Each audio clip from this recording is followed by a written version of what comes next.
Peace and welcome to Not Church. Hey, can you actually hear the bell when I ring it? And I also want to join in with prayers over there with Colleen. Prayers, please, for her 90-year-old man she usually cares for who fell and broke his hip. There.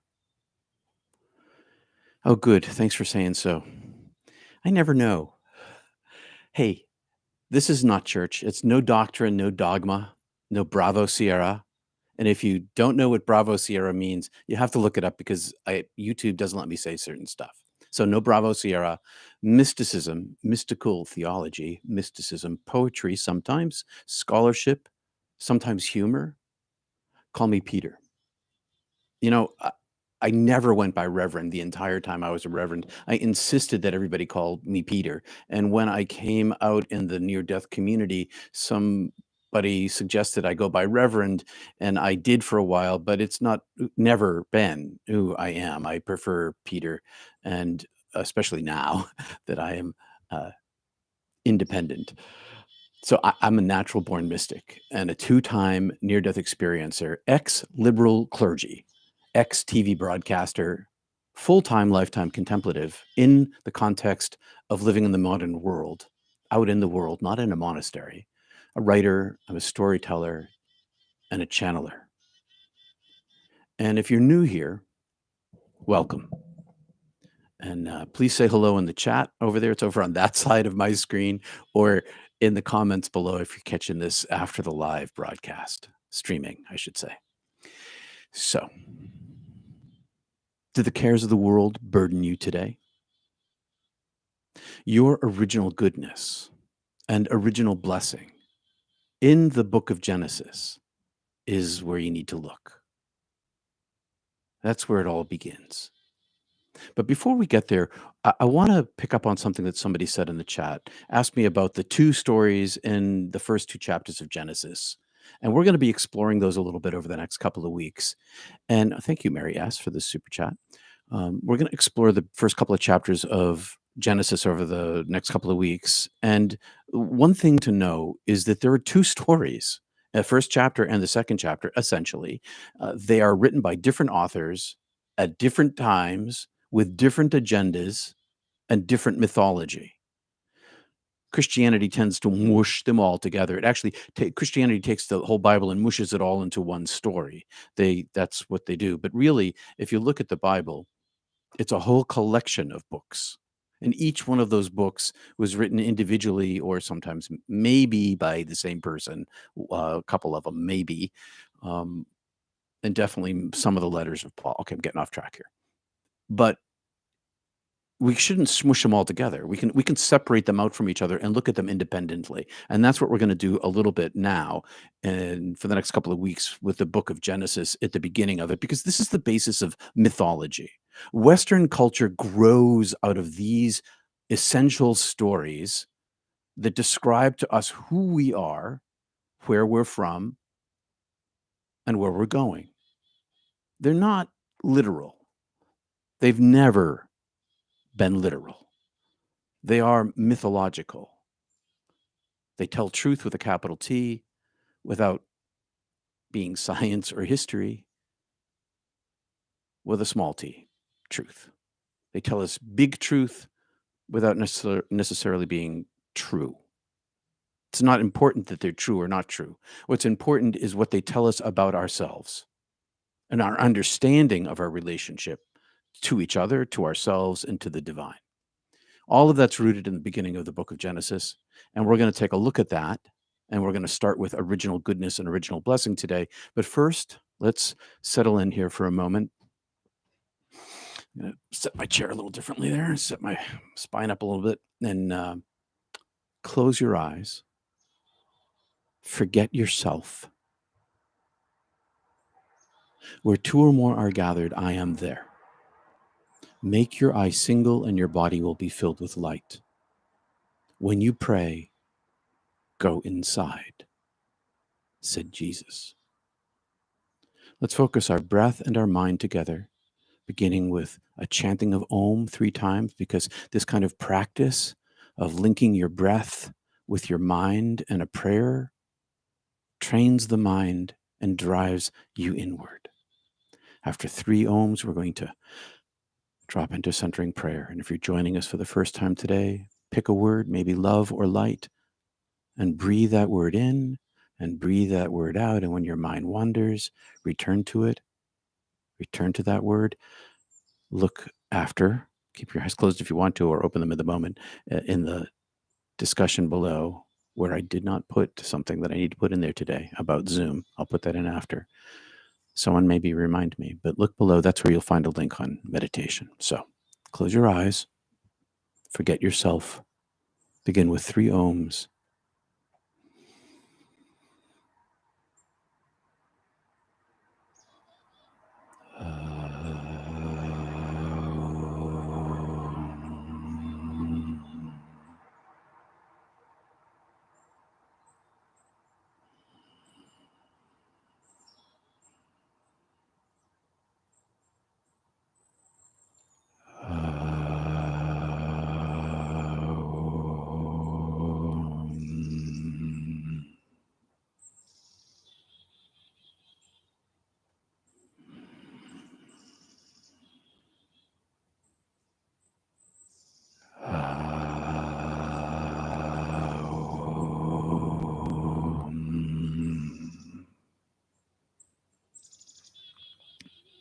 Inhale.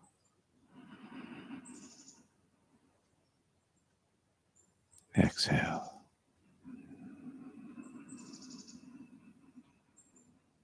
Focus.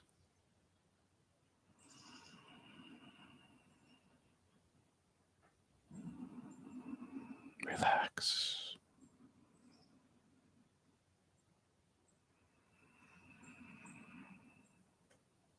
Into your belly. Exhale through your third eye.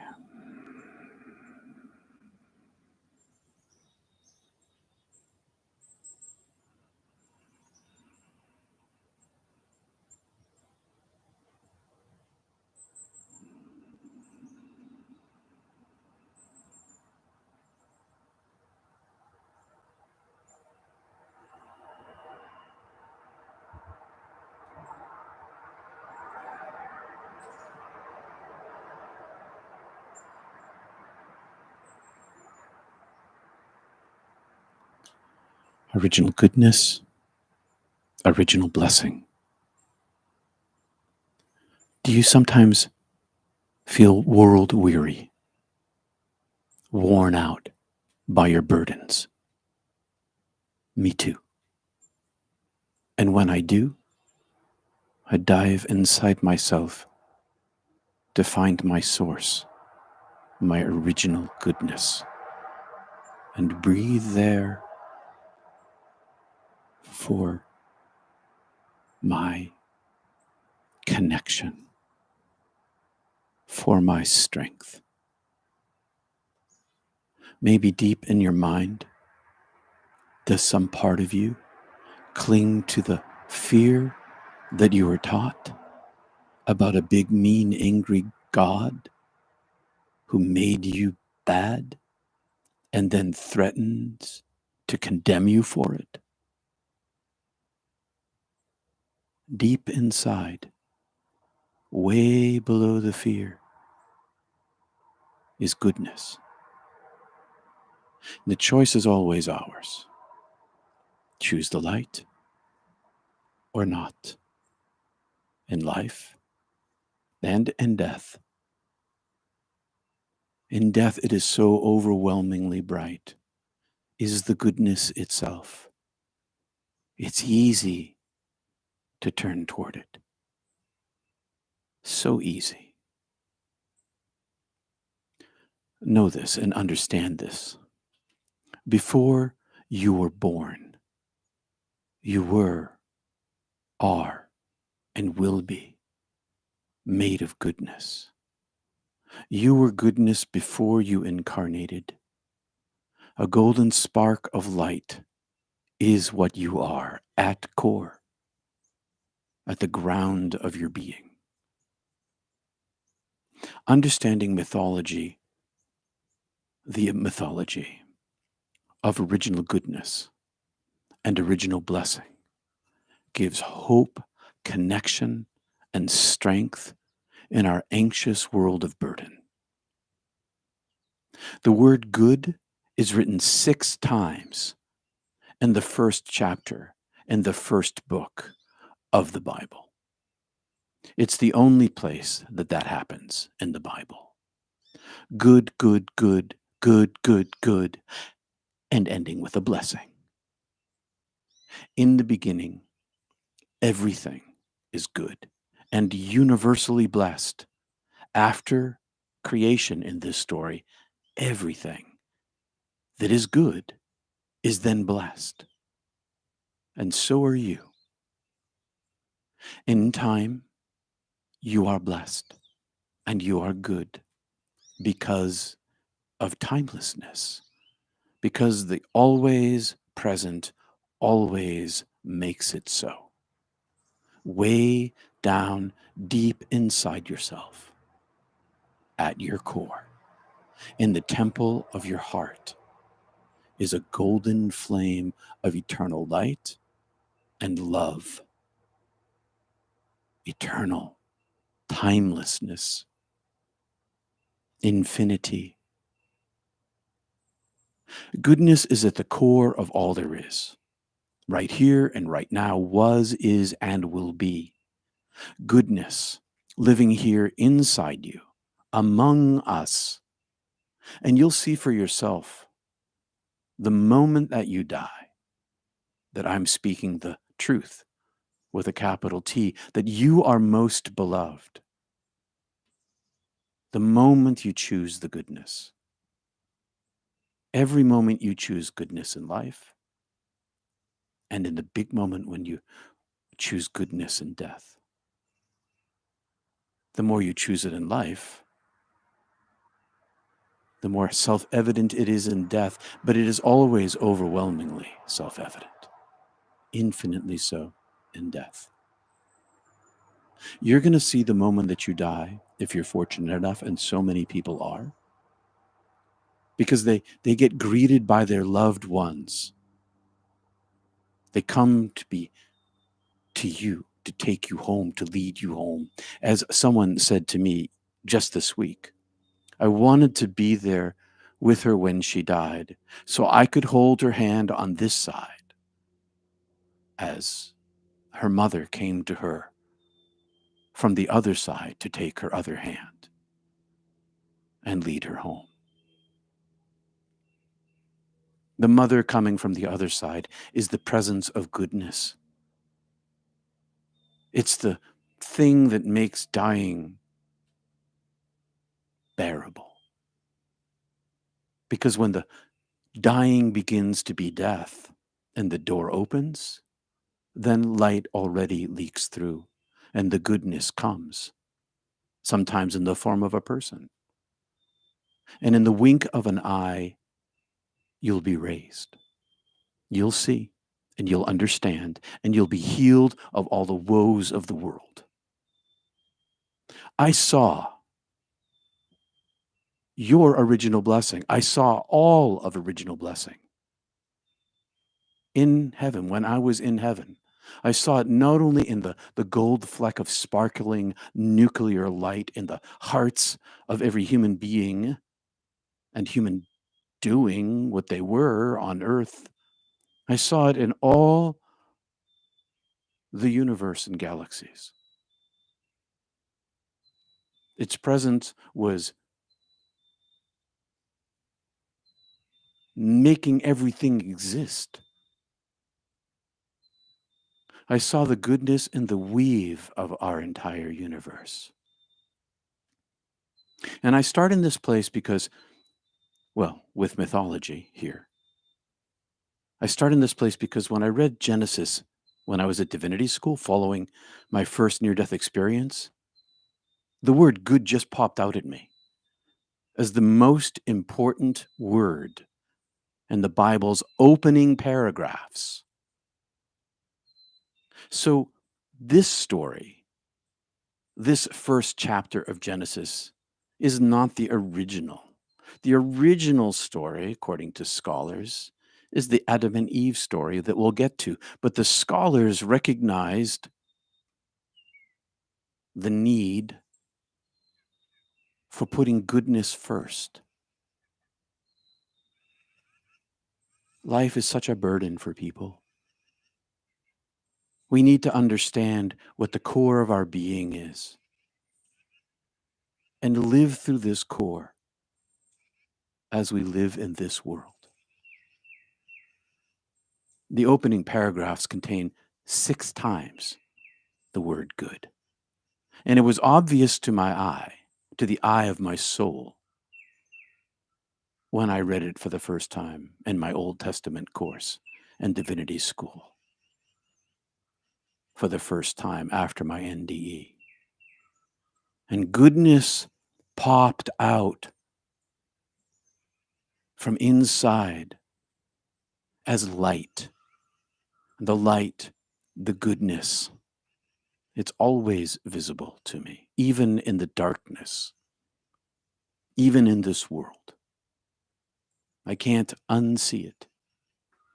I see goodness in you, in people I meet, even if they don't see it in themselves, even if you don't see it in yourself.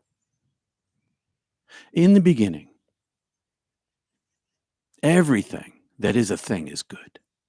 It's the way the divine made and makes everything.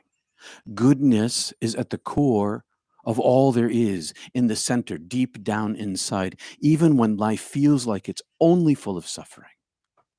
And I saw this. I was shown this, experienced this in the hearts of humanity and everywhere, in everything, in all of the galaxies. Goodness is there. And if you've ever read the first couple of chapters of Genesis, and you haven't in a long time, after this today, take a look at that first chapter and keep your eyes on the word good. You may want to read it because your understanding will shift. Here's an exploration. In the beginning, first place to start here, God was plural. I'll stop a moment. The first time we meet the divine in the Bible, it's not oneness, it's many. It's plural. Elohim. Elohim in this context means the many. The many and the one. The many and the one. The infinite and the one. The transcendent and the immanent. It's so full of paradox. This is where paradox begins in our understanding of mythology right here. The Elohim, the plural, the one we know is many, and the many we know is one.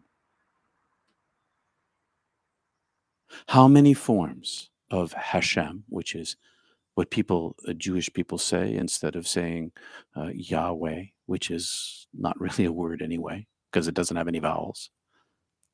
So how many forms of the Hashem, the Elohim, have appeared in the NDE community?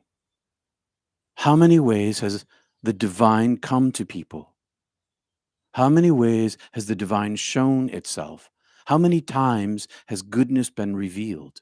How many times has love and light been spoken of by so many divergent people?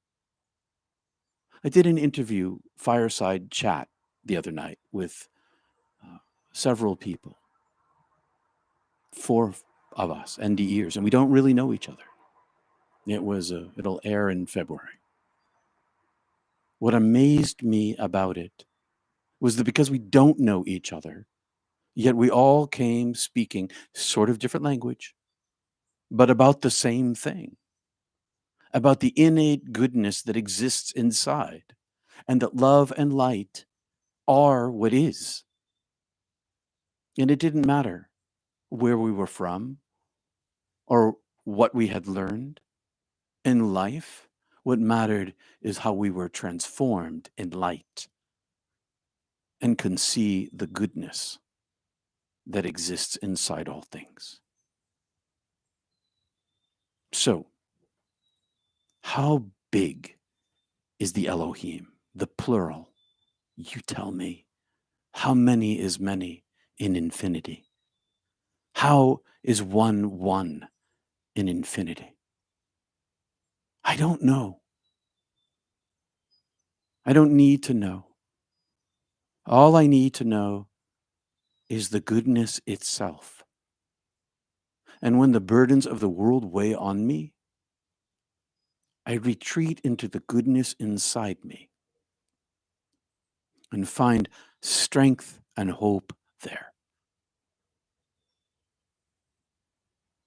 This oneness and infinity, this oneness and plurality, it's a dualism, but it's a unity. It's like the Elohim is the yin and the yang encircled inside itself. Many and one. It's a mystery. It's a mystery that I just accept as is, because the goodness matters to my soul so much more than understanding matters to my brain. This Genesis is myth and it's not science, and it's not history. A myth tells truth with a capital T without being logically, scientifically, or historically true, necessarily. Before the beginning of space and time, there was nothing. And Creator said, "Let there be light," and there was light. Before creation begins, before the sun is in the sky, light. Creator sees light. The Godhead sees the light created and says it is good. The light I saw when I was dead was not the totality of the divine light itself. I was in a unitive state, but infinity is infinite, and I was not infinite. I could only see what was manifested. Even the light is a manifestation, and the light is good. And the light is good, and it was made before everything else was made. Before the universe came into being, the light is good. And goodness, that's your original self too.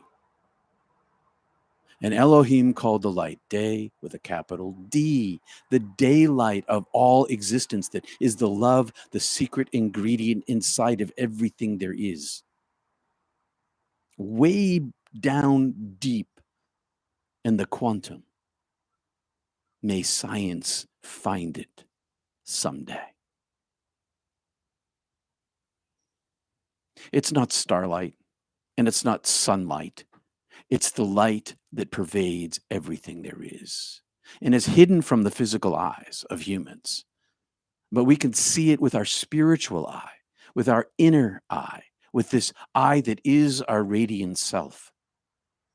This light is inside of all of there is, and the darkness covers everything. There is a veil over the light, covering all of the universe, including the inside of ourselves. And darkness is the substance and the matter of the universe, and it hides this light. And you may say, well, why? Creation can't exist without it. The maker of the light is unlimited. For creation to exist, it must be limited. And in our world, in our universe, duality of light and darkness makes it here, makes here exist. I'm going to continue down from the beginning of Genesis. And I want to talk about the flat earth conspiracy, because this is the place where it starts. Hey, flat earth conspiratorial theorists, this is part of the myth is for you. And Elohim, the plural, said, "Let there be a dome in the middle of the water and let it divide water from water. And there is no ocean of water above the Earth's atmosphere. There just isn't. This one sentence in modern times debunks literalism. One of the things about literalism is the whole thing has to be true for any of it to be true. And if any part of it is false that is not true, then the whole thing is not true. There's no dome of water above the earth. There are no waters in the heavens. Water is a metaphor. Dome is a metaphor. And if there was an ocean above us, the Apollo missions to the moon would have pierced it, and the water would have come down and flooded the earth like a Noah's Ark, and we all would have drowned. And interestingly, to me, this is the one paragraph of the creation story, the so-called second day, when the Elohim does not say it is good. That is not here. The second day neither gets a good nor a bad. And we have a dome over our planet. It's our atmosphere, and it's held in place by a magnetic iron core at the center of the earth. And that dome allows life. You can look at Mars and see they have no dome. No life there anymore, if there ever was. The next day, day 3, Elohim makes fruit trees and every seed-bearing plant, and the first living cells appear on Earth 5 billion years ago. So in this story, the trees come first. Science shows that the first large trees appeared 400 million years ago. The myth itself is out of chronological order, but it doesn't matter because these people who wrote this, they didn't know this. They didn't need to know this. They saw the world around them, and they understood their mythology, their spirituality within them, and they explained it the best that they could. And we know that cells come first and trees come second, much, much later, by millions of years. It's not instantaneous, as the myth says, because the myth isn't science. But here's a paradox for you. In timelessness, when I was dead, I saw that a second of heaven's time equals a lifetime on earth. Biblically, 1,000 years for God is a day. That's a metaphor for timelessness. In heaven, all time exists at once. And so in this myth, plant life appears and it's good. And then they, the Elohim, they made the sun and the moon, and they fixed them in the dome. They fixed them in the dome. This is the beginning of the heliocentric view of Earth. Pardon me, the anthropomorphic centric view of Earth, where human beings are at the center on Earth, and the sun revolves around the Earth. And God says, I put all these little lights in the dome along with the sun, and they're going to give you the signs and the days and the seasons. And we did. We understood seasons and days and time because of the stars and the sun. And it was all good. And we know that the sun and the stars aren't fixed in the dome. We understand that they have orbits. We understand these systems in ways that the ancients could not. The point of this entire story is that there is goodness in everything.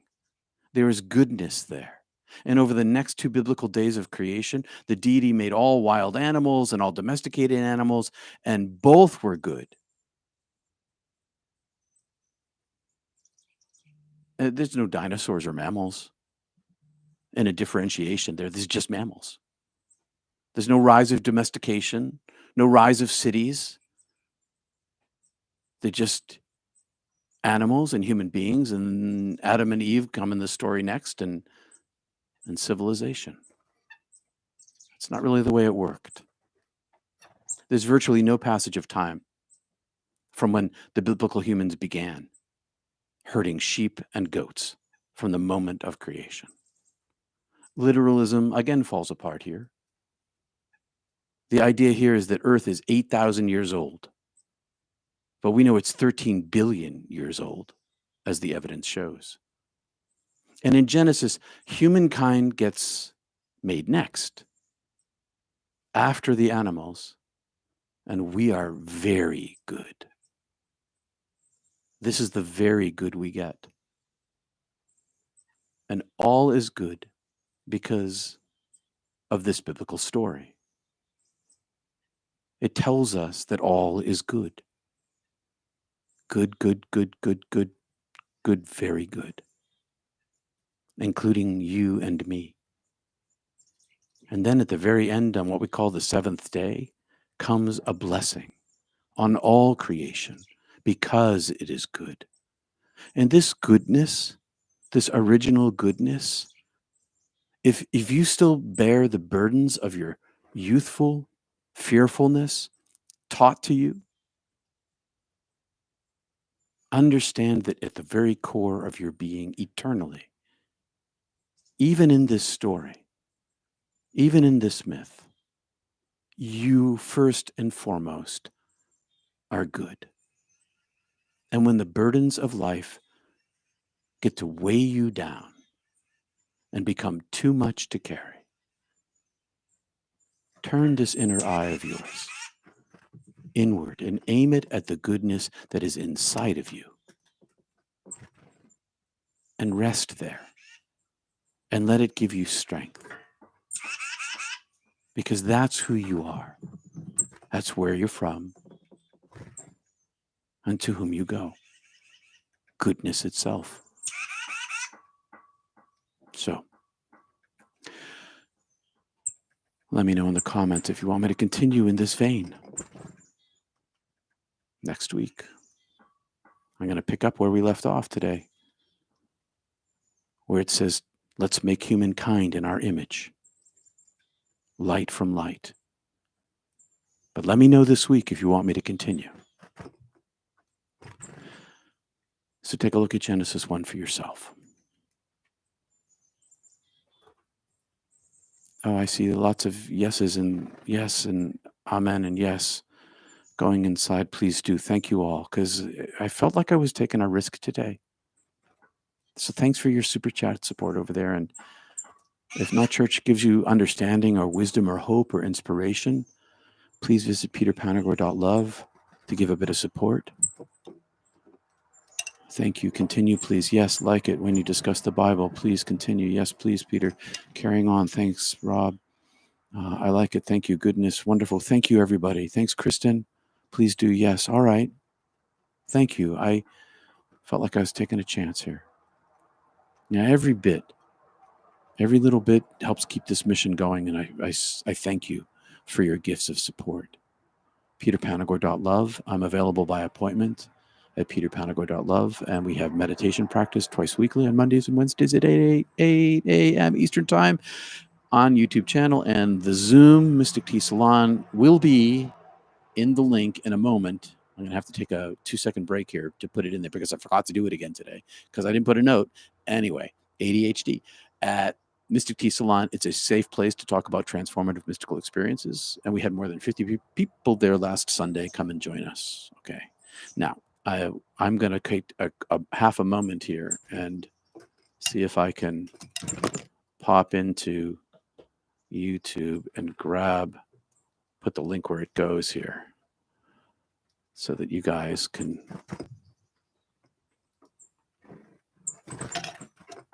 go to the Mystic Tea Salon. Yes, I can do that. Just hold on half a moment here while I pop that open and grab the link in half a sec. Copy invitation. Sliding back over. And where's my keyboard? There it is. Okay. Save that. Back to where we were.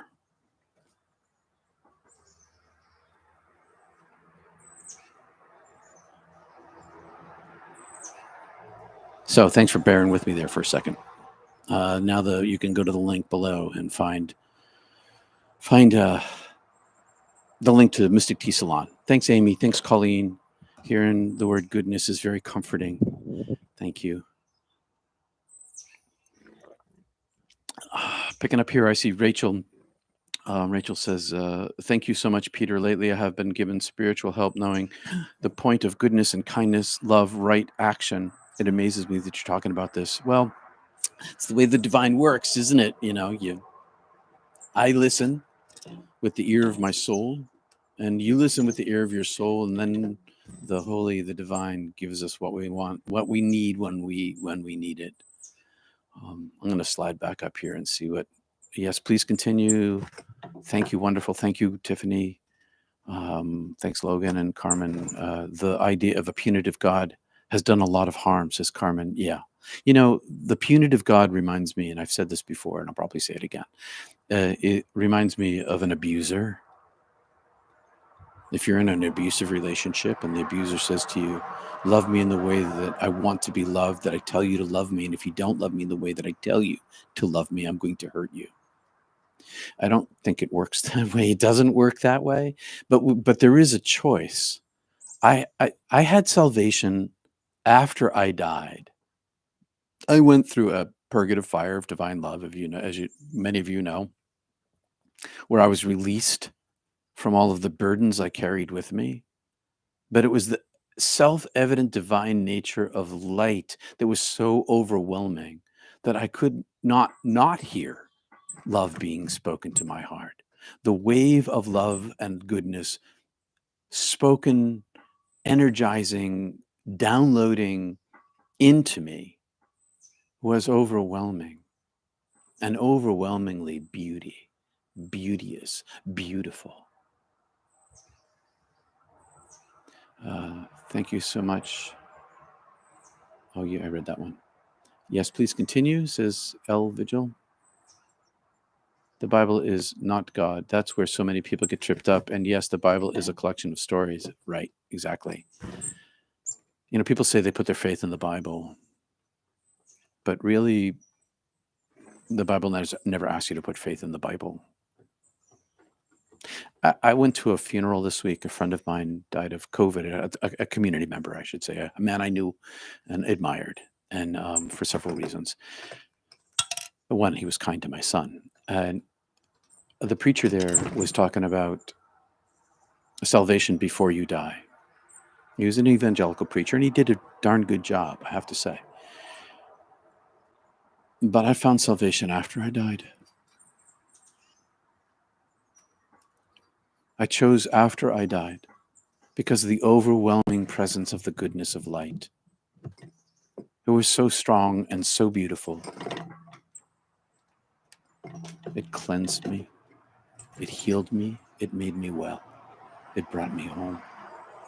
And it always had loved me and continued to love me during the whole time I caused my own suffering, until I turned toward them and was infilled and cleansed and healed. Abusers control. You got that right. I agree, Linda. Please speak on whatever guides your heart to share. Oh, thanks, Amy. I usually get an email from Zoom meeting, but did not get one. Oh, didn't I send that this morning? I set one up. Let's take a moment here and take a peek. I will just go over to this account. It should have gone out.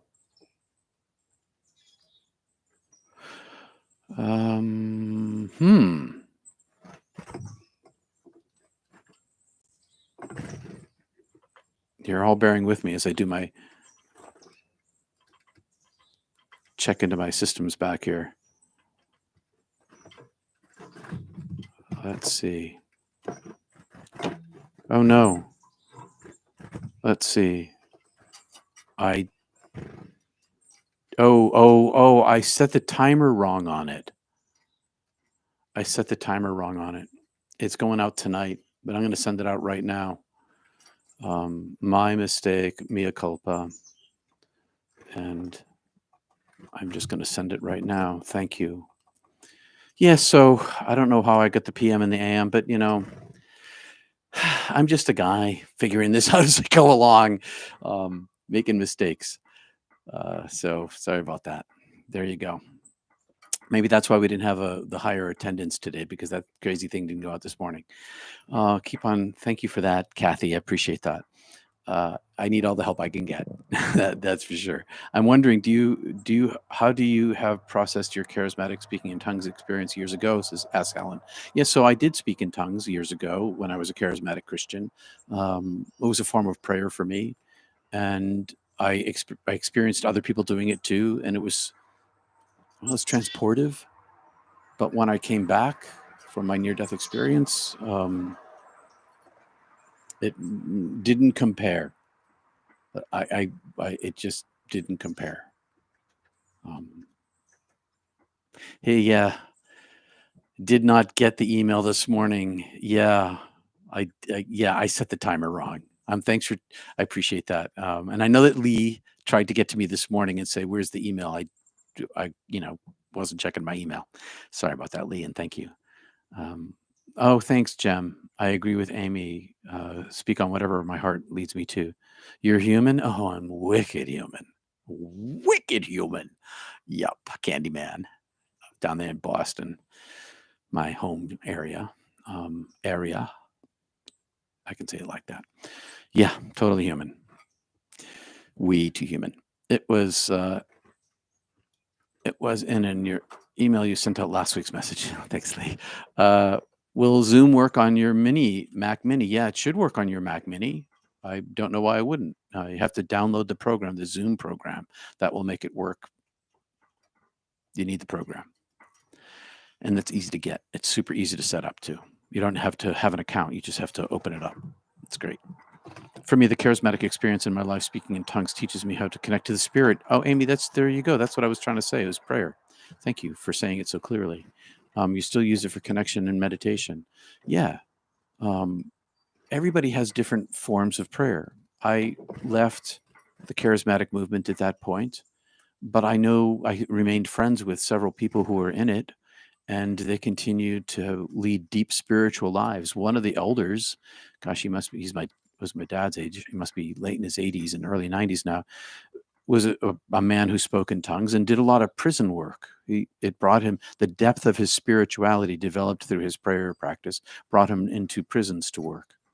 If speaking in tongues works for you, go for it. Kind of went away for me, but that's just me. I don't know if I've mentioned this here before, but before I started Not Church, I was preaching in little tiny churches after my TV show ended, around here in Maine and New Hampshire and Vermont and those places, and Massachusetts and Connecticut. And once in a while, we'd go to a Pentecostal church where they spoke in tongues. And when I walked in, and their theology is very different, right? Pentecostal is very different, but it didn't matter, because the presence of the Spirit was the presence of the Spirit, and we all knew it. So I kept getting invited back to this Pentecostal church because I recognized the divine light in them, and they recognized it in me. So if praying in tongues works for you, excellent. Keep using it. Use what works for you. For me, I loved the equivalence between Elohim plural and the difference experiences Hashem of the divine. Yeah. So next week, thanks, Kristen. Next week we're gonna take a look at the next chapter. No, that'd be in 2 weeks. The next week we're going to talk about humankind in the light of God. But we'll get to the other word used for God in the first 2 chapters of Genesis, which is not Elohim. Thank you. Elohim is interesting. El, brought Israel into Egypt. El, worshipped at Mount Sinai, the golden calf. But the first 2 words of the 10 Commandments, literal translations, Enki, Anunnaki, confusing creator spirit, is now my focus. Well, that's interesting, Chad. I'm going to look that up. That's interesting. So I use this thing called Bible Hub, one word, BibleHub.com. And inside of BibleHub.com is a lexicon. And a lexicon is in terms of the Bible, it would, in terms of this, the Ten Commandments, for instance, it lists the Hebrew words next to the translation of the words, next to the meaning of the words as it's been translated into text. So it's a useful tool. I'm going to look that up. That's cool. I didn't know that. I wondered about that, Anaki. Peter, I've heard you speak of Rumi, investigated him. He's amazing. Oh, you're welcome. I'm a huge fan of Rumi. I'm a Rumiist. So much so that I visited his Konya in Turkey, went to the place where Rumi is from and where he ran his, I'm not sure what it's called, mosque, I think. Rumi, the most accessible, brilliant, sensual, imagistic, emotional, mystic poet. I'm glad you like him, Candyman. Hafez and and I'm blanking on the other name. Hafez is another good one. If I think of the third one, I'll let you know. Sorry, Peter. I would just like to know what speaking in tongues means from Wales. So speaking in tongues, Rob, is this transportive experience that can happen when nonsensical language, and so, in the Pentecost. Okay, where do I begin? Nonsensical language pours out of a person's mouth because it becomes a form of prayer. They pray in another tongue. That's what it means. Oh, and thank you for the super chat too, there, Chad. Praying in another tongue. So if I were to go, but if it was motivated by the divine presence inside of me, it would carry the divine presence into me and out my voice and fill me with a transportive experience of, it's a form of chanting, I guess you could say, but it's a chanting that arises beyond the place of active mind and thought. It's a form of prayer, and it works for lots of people. And it's Pentecostal movement and the charismatic movement. Speaking in tongues is a tool that's used, and more power to them for it.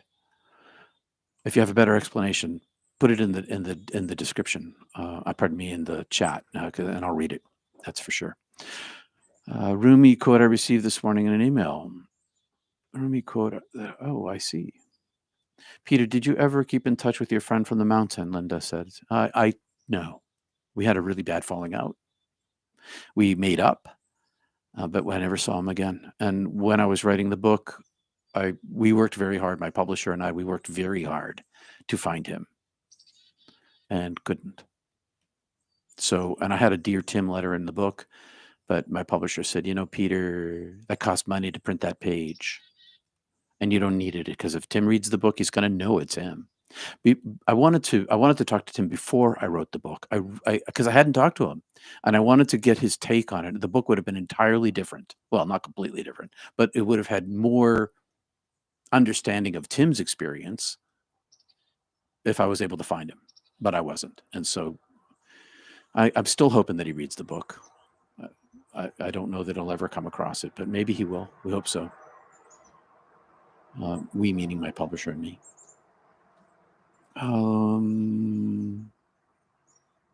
Vanish, and he'll make you shine like the sun. Fall, and he'll raise you into the heavens. Become nothing, and he'll turn you into everything. Rumi. I'll read that again. Thanks for putting that up there, Nicole. Vanish, and he'll make you shine like the sun. Fall, and he'll raise you into the heavens. Become nothing, and he'll turn you into everything. This is the truth of life. That's why we pray. You're welcome, Rob. Do you think souls from all over the universe or other dimensions? Yeah. Okay. This is a really, really big place, and we are not alone. That's the other thing that this doctrine of Genesis taught us, is that we are the most important creature in all the universe, in all the world, is human beings, and by extension, all the universe. Only, of course, we didn't know the universe existed. My grandparents didn't know galaxies existed. Now think about that for a moment. They didn't know galaxies existed. And now we know 13 billion years old, at least the universe is, as far back as we can see. Yeah, the universe is filled with life, and which means souls. So yeah, definitely. I saw life inside of every. I saw life. Peter says, Jim, the Tao Te Ching, also a fabulous book, the Tao Te Ching, says, before heaven and earth come into being, Tao existed. The Tao is older than God. What is your sense of the Tao and Genesis, the source? So one of the things that nearly would have gotten Meister Eckhart killed, had he not died before they were going to burn him at the stake, is that he talked about the Godhead beyond God. Infinity is beyond light. The divine is beyond our conceptions or even experience. The Godhead, the Tao, the unity, the oneness. I hope that helps, Jim. That's where I aim my heart. That's why I want to become nothing.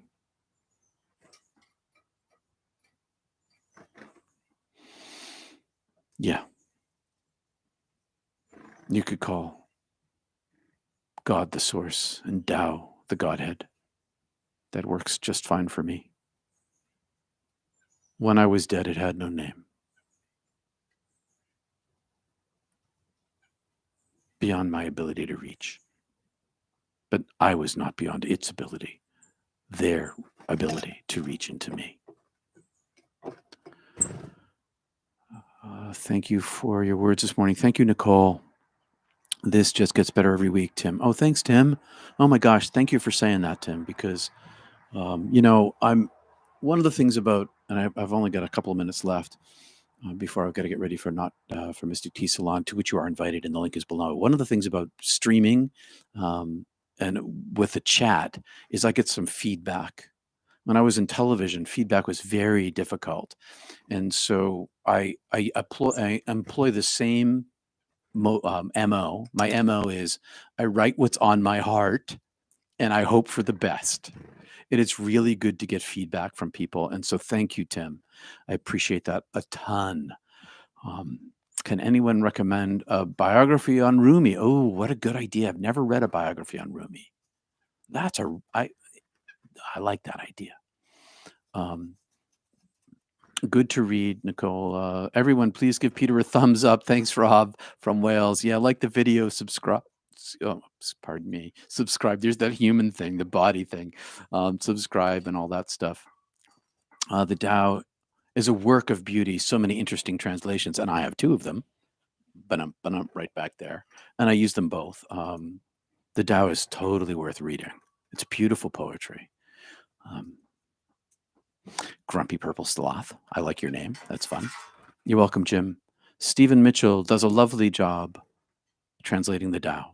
Sebastian says, you often talk about how the meaning of life is to express love, but I wonder how some species, animal species, fit in here. Some animals abandon their eggs and don't raise their kids. They don't express love.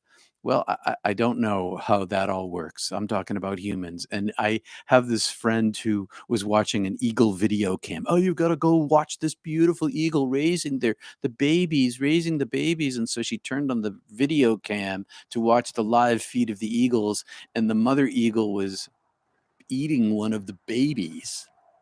The baby had died, and the mother was eating it, and totally turned this woman off. She's like, oh my God. And some ornithologist came on and said, well, if the mother didn't eat the baby eagle, it would have rotted in the nest or even below the nest and attracted predators. It's crazy. And I have this other buddy. Who was hiking up a mountain, and he saw Oh gosh, now I can't remember the name of the birds. I'm gonna leave that story alone until I get the which birds they were right inside my head. But yeah, I don't understand how animals work. I know my dog loves me, or my dead dog used to love me. Um, I don't know how it works. I just know that human beings are to love. Help me out, somebody. If you have an answer for Sebastian, I'd love to know what it is. I just see what love is for human beings. I see when I see a deer, or when I see a dolphin, um, I see light inside them too. One of my favorite is the Sage Tao Te Ching by William Martin. All right, everybody, I gotta go. I love how highly you value our feedback. Oh, I totally do, Laurie. It's so awesome. Thanks for the super chat too. And I would love to stay in chat. Female cats eat their newborn kittens sometimes too. They just follow their instinct. Yeah, I made me okay. Before we go, it made me wonder about early hominids. I I I don't know. It just made me wonder about that. Um, anyway, I gotta go. See you in a few minutes. Thanks for being here this morning. The link for Mystic TEA Salon is down below. Peace and love. Thanks for being here. Thanks for your support. PeterPanagore.love. If you want to talk to me, I'm available. Namaste.